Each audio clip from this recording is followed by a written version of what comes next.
शिव बाबा याद है ना। ओम शांति।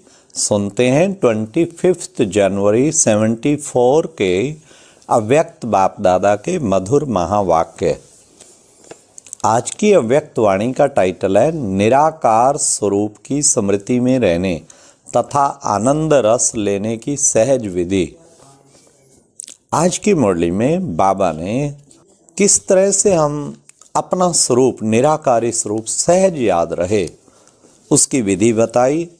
साथ साथ प्यारे बाबा ने यह भी स्पष्ट किया कि इस ब्राह्मण जीवन में पुरुषोत्तम संगम युग पर नए नए अनुभव होंगे, लेकिन वो कब होंगे, उसके लिए क्या कंडीशन है। फिर साथ साथ बाबा ने ये भी कहा कि विश्व भर की आत्माएं आपकी तरफ आकर्षित कब होंगी, और साथ साथ बाबा ने कि सहज स्मृति स्वरूप कैसे बने उसकी भी विधि बताई। तो सुनते हैं 25 जनवरी 74 की अव्यक्त मुरली निराकार स्वरूप की स्मृति में रहने तथा आनंद रस लेने की सहज विधि। स्वरूप की स्मृति दिलाने वाले, आनंद रस का रस्सावादन कराने वाले अव्यक्त शिव बाबा बोले, जैसे अपना साकार स्वरूप सदा और सहज स्मृति में रहता है, क्या वैसे ही अपना निराकारी स्वरूप सदा और सहज स्मृति में रहता है। जो भी नाम डेजिनेशन पद मनुष्य का होता है उसको नेचुरल याद रहती है, उसकी कॉन्शियस में वो रहते ही हैं। ऐसे ही बाबा ने कहा क्योंकि वो अपना स्वरूप समझते हैं, यही हमारा साकार स्वरूप है। लेकिन हम ज्ञानी तो आत्माएं जिनको पता है कि मेरा निराकारी स्वरूप ही रियल स्वरूप है, तो बाबा ने कहा तो वो सहज स्मृति में रहता है क्या। जैसे साकार स्वरूप अपना होने के कारण स्वतः ही स्मृति में रहता है, क्या वैसे निराकारी स्वरूप भी अपना है तो अपनापन सहज याद रहता है। सबसे बड़ी चीज ये बाबा ने कहा अपनापन सहज याद रहता है। अपनापन भूलना मुश्किल होता है। स्थूल वस्तु में भी जब अपनापन आ जाता है तो वह स्वतः ही याद रहती है, उसे याद किया नहीं जाता। यह भी अपना निजी और अविनाशी स्वरूप है, तो इसको याद करना मुश्किल क्यों। जानने के बाद तो सहज स्मृति में ही रहना चाहिए। जान तो लिया है ना, अब इसी स्मृति स्वरूप के अभ्यास की गुह्यता में जाना चाहिए। जब अपनापन आ गया तो स्वतः ही याद रहेगी। इस आत्मिक स्वरूप में ही हमें अपनापन आना चाहिए, जानना भी है और फिर इसके गुह्यता में बाबा ने कहा जाना चाहिए।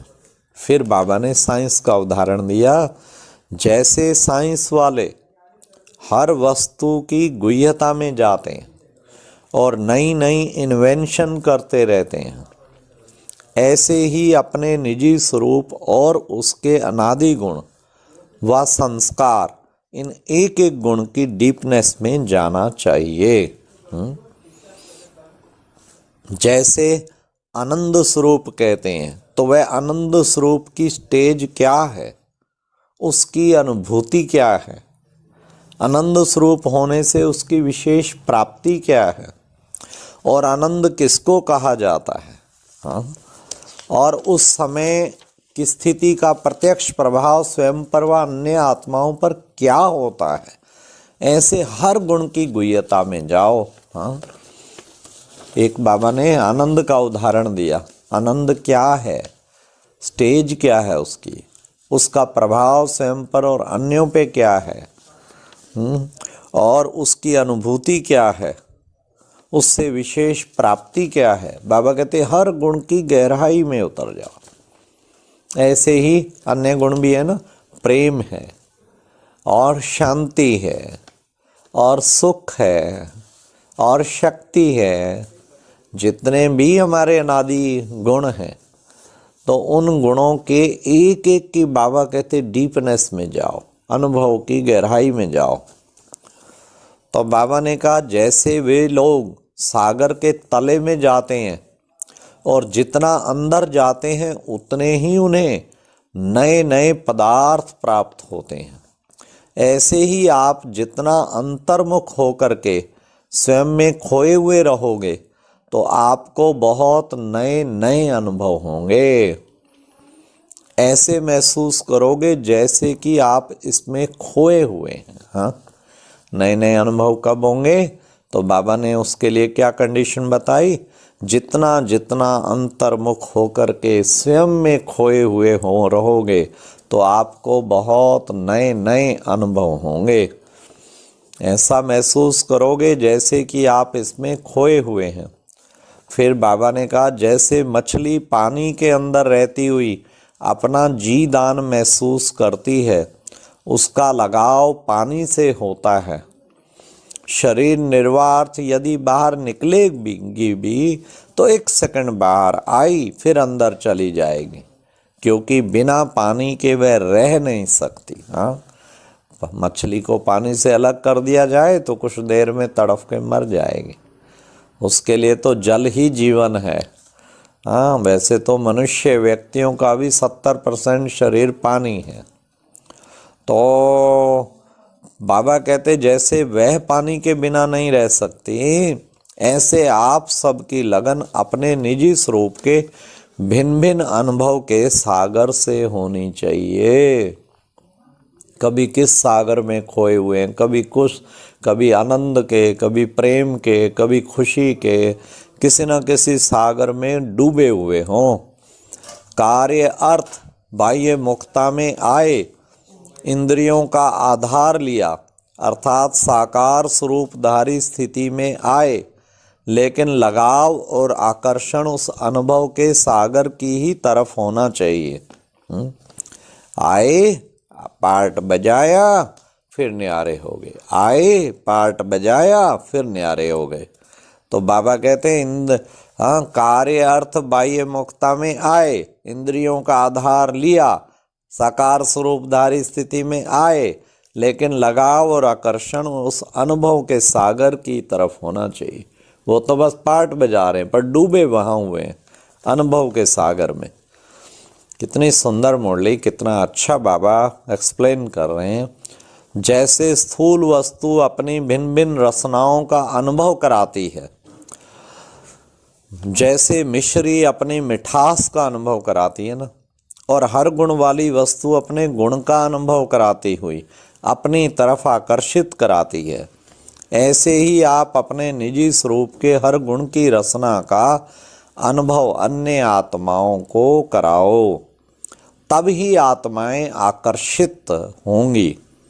तो अब यह अनुभव करना और कराना यही अपना विशेष कर्तव्य समझो। अनुभव करना और कराना यही अपना विशेष कर्तव्य समझो।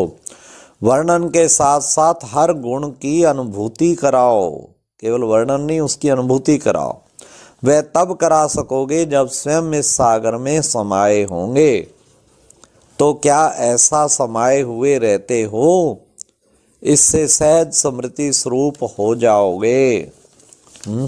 बाबा ने कहा समाये रहते हो। याद कैसे करें, इसकी बजाय यह क्वेश्चन उठे कि याद भूल कैसे सकती है। इतना परिवर्तन आ जाए। क्या बाबा ने सुंदर एक टारगेट दिया। याद कैसे करे ये क्वेश्चन नहीं, बल्कि याद भूल कैसे सकती है, इतना परिवर्तन हो जाए।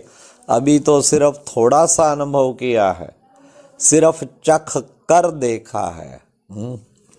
जब उसमें खो जाओगे तब कहेंगे खाया भी और स्वरूप में भी लाया। अभी बहुत अनुभव करने की आवश्यकता है। जब इस अनुभव में चले जाओगे तो फिर यह छोटी छोटी बातें स्वतः ही किनारा कर लेंगी, अर्थात विदाई ले लेंगी। सब बातें विदाई ले लेंगी। अच्छा, इस मुरली का सार, जिस प्रकार अपना साकार स्वरूप सदा और सहज स्मृति में रहता है, वैसे ही अपना निजी अनादि और निराकारी स्वरूप भी स्मृति में रहना चाहिए। फिर दूसरा बाबा ने कहा, जैसे साइंस वाले हर वस्तु की गुह्यता में जाते हैं, ऐसे ही अपने निजी स्वरूप, उसके नादी गुण व संस्कार की गहराई में जाना चाहिए। जैसे मछली बिना पानी के नहीं रह सकती, ऐसे ही आप सबकी लगन और आकर्षण अपने निजी स्वरूप के भिन्न भिन्न अनुभव के सागर से होनी चाहिए। जैसे स्थूल वस्तु अपनी भिन्न भिन्न रचनाओं का अनुभव कराती है, ऐसे ही आप अपने निजी स्वरूप के हर गुण की रचना का अनुभव अन्य आत्माओं को कराओ। ये थी आज की मुरली। तो डीपनेस में जाना है, खूब एक एक गुण की गहराई में जाना है। और अब यह एक बहुत अच्छी वीडियो भी जरूर देखें।